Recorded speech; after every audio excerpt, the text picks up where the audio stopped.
नमस्कार दोस्तों, आप सभी का स्वागत है हमारे यूट्यूब चैनल चेतना स्टोरी में। मालिक कौन। एक बार जब बादशाह अकबर अपने दरबार का संचालन कर रहे थे तो उन्होंने बाहर से आने वाले तेज दलीलें सुनी। तुरंत उन्होंने अपने एक गार्ड को आदेश दिया कि वह जांच करे कि क्या हो रहा है। कुछ देर बाद पहरेदार दो आदमियों के साथ वापस अंदर आए और उन्होंने अकबर के सामने पेश किया। पहरेदार ने कहा, हजूर, वे बहस कर रहे हैं और एक दूसरे पर धोखाधड़ी का आरोप लगा रहे हैं। अब वह आपके पास शिकायत लेकर आए हैं क्योंकि वह समाधान करने में असमर्थ हैं। अकबर ने पहरेदारों की बात सुनी और उन दोनों आदमियों से पूछा कि क्या समस्या है।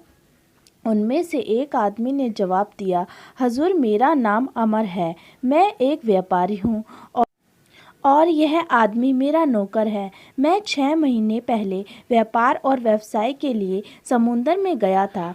एक सप्ताह पहले मैं समुंदर से वापस आया और देखा कि मेरे यहाँ सेवक मेरा वेश धारण कर घर में आ गया है। वह खुद को अमर और मुझे उसका नौकर बता रहा है। इस पर दूसरे आदमी ने ऐतराज़ करते हुए कहा, हजूर, यह आदमी धोखेबाज है। वह मेरा नौकर है और मैं असली अमर हूँ। जब मैं समुंदर में था तब उसने मेरी जगह ले ली। अकबर को यह बताने का कोई तरीका नहीं मिला कि कौन सच बोल रहा है। इसीलिए वह मदद के लिए बीरबल के पास गए। बीरबल ने अपनी सीट से नीचे उतरे और दोनों आदमियों को फर्श पर मुंह के बल लेट जाने के लिए कहा।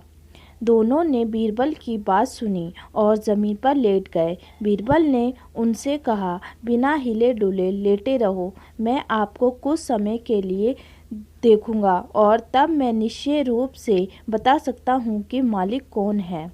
उसके बाद कुछ पल बीते। तब बीरबल ने पहरेदार को पुकारा, यहाँ आओ, मुझे पता चल गया है कि कौन नौकर है और कौन ठग है। आओ और नौकर का सिर काट दो। अब पहरेदार हैरान और परेशान था, फिर भी बीरबल की आज्ञा का पालन करते हुए वह उनकी ओर चलने लगा।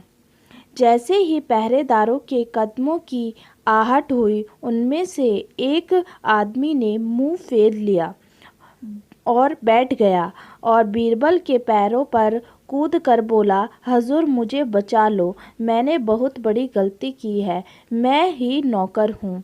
उसके बाद अकबर ने नौकर को बुलाकर उसे अपने राज्य से बाहर निकाल दिया।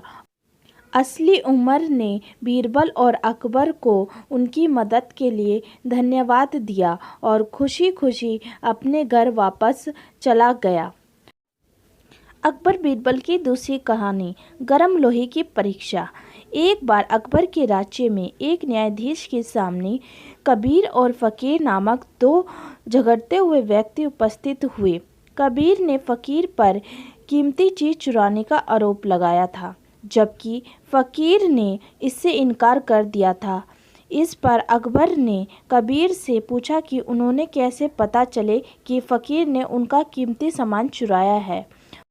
कबीर ने उत्तर दिया, महाराज, मैंने अपनी आंखों से फ़कीर को मेरी मेज की दराज से कीमती सामान लेते हुए देखा है। उसे कहो कि वह गरम लोहा पकड़कर बताए कि उसने चोरी नहीं की है। यदि वह सच कह रहा है तो परमेश्वर उसकी रक्षा करेंगे। अब अकबर साहब मुश्किल में पड़ गए। भले ही उन्होंने यह एहसास हो गया हो कि शायद फ़कीर ने चोरी नहीं की है, लेकिन अकबर को समस्याओं को हल करने का कोई तरीका नहीं मिला। उन्होंने दोनों आदमियों को एक दिन बाद आने के लिए फिर कहा और उनको घर भेज दिया। शाम को अकबर ने जाकर बीरबल से एक उपाय पूछा। अगले दिन जैसे ही अदालत शुरू हुई, दोनों आदमी अकबर के सामने पेश हुए। उसके बाद अकबर ने कहा, हाँ, मैं कबीर की बात से सहमत हूँ कि फ़कीर को अवश्य ही गरम लोहे की परीक्षा देनी चाहिए। उसके बाद अगर वह सच बोल रहा है तो भगवान उसकी रक्षा करेंगे।